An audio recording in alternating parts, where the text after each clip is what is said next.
तो 4.5 बोल दिया ना। भौतिक तापा राम राज काहू नहीं व्यापा। राम राज में कहा गया था चाहे वो कोई देह का मरीज हो या फिर दैविक या भौतिक, कोई ताप नहीं था। और आज भाजपा की सरकार जो है वो रामराज की बात करती है। और स्वास्थ्य की यह दुर्व्यवस्था है अध्यक्ष जी कि सबसे पहले अगर कोई गंभीर बीमारी से पीड़ित हो जाए या फिर कोई एक्सीडेंट हो जाए तो एम्बुलेंस नहीं मिलती है। बड़ी मुश्किलों से अगर एम्बुलेंस मिलती भी है तो उसमें एडवांस जो आपका ट्रॉमा लाइफ सपोर्ट है वो नहीं होता है। मैंने पिछली बार भी मंत्री जी से कहा था कि इसमें स्टाफ को ट्रेन करना बहुत ज़रूरी है।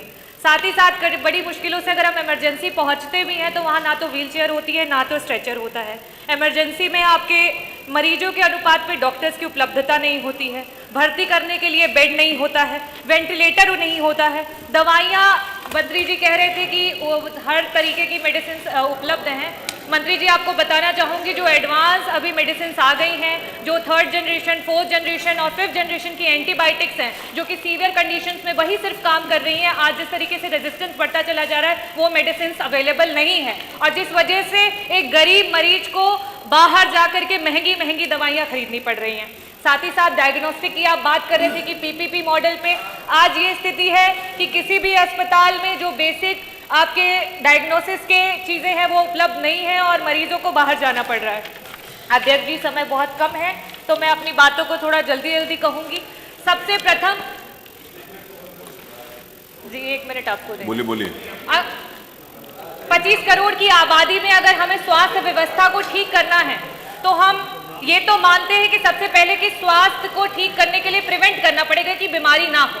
बीमारी को प्रिवेंट करने के लिए क्या करना पड़ेगा? हेल्थ एजुकेशन और अवेयरनेस लानी पड़ेगी और साथ ही साथ रिस्क फैक्टर्स जो हैं उनको रोकना पड़ेगा।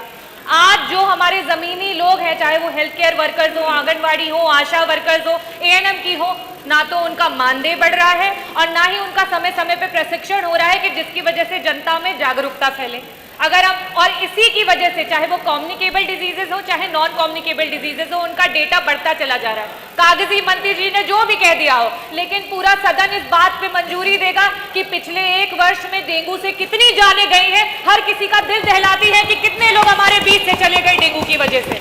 जो इस तरीके की मौतें हो रही हैं जिसे रोका जा सकता है लेकिन सरकार की निष्क्रियता की वजह से वो लोग हमारे बीच से चले गए, ये बड़ा ही शर्मनाक है। ये जो आपने बजट दिया है सर, इस बजट में मेडिकल कॉलेजेस की बात की है। मेडिकल कॉलेजेस को जगह जगह पे प्रोफेसर्स को, पैरामेडिकल स्टाफ को एक मेडिकल कॉलेज से दूसरे मेडिकल कॉलेज में शिफ्ट करके अवैध तरीके से बस मान्यता दिलाने का काम किया जा रहा है। यहाँ पे जो भी स्टाफ हैं आपके बजट में, पैरामेडिकल स्टाफ जौनपुर का 6 महीने से उनकी सैलरी नहीं आई थी और जगह जगह पे इस तरीके की स्थितियां बनी हुई हैं कि डॉक्टर्स धरना दे रहे हैं, उनको सैलरी नहीं दी जा रही है। जिनसे आप चिकित्सा करवाना चाह रहे हैं उनकी सैलरी का भी बजट आपने नियुक्त नहीं किया। अध्यक्ष जी, लैब टेक्नीशियंस के नाम पे इतने कम लैब टेक्नीशियंस हैं कि या तो जांच नहीं हो पाती और जांच आती है तो उसकी रिपोर्ट तब तक आती है जब तक बीमारी बहुत आगे पहुंच चुकी होती है।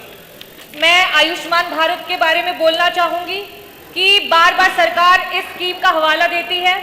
बस ये लास्ट में यही बोलूँगी कि आपकी सरकार के द्वारा ये रिपोर्ट आई है कि आयुष्मान भारत का जो बजट सरकार, केंद्र सरकार के द्वारा दिया जा रहा है और साथ ही साथ जो राज्य सरकार के दिया जा रहा है वो बहुत ही कम है और उसमें सही तरीके से पूर्णतः इलाज नहीं हो पा रहा है और इसको बढ़ाया जाए। और सारे जितने भी आपके प्राइवेट हॉस्पिटल्स हैं जो इसके साथ कोलैबोरेटेड थे वो बड़े ही परेशान हैं और मरीज भी परेशान है क्योंकि उनका भुगतान भी नहीं हो रहा है। तो अध्यक्ष जी, जो मेन जो स्वास्थ्य रिलेटेड मुद्दे हैं उन पे तो आपका बजट ही नहीं आया है, तो इस बजट का कोई औचित्य ही नहीं होता।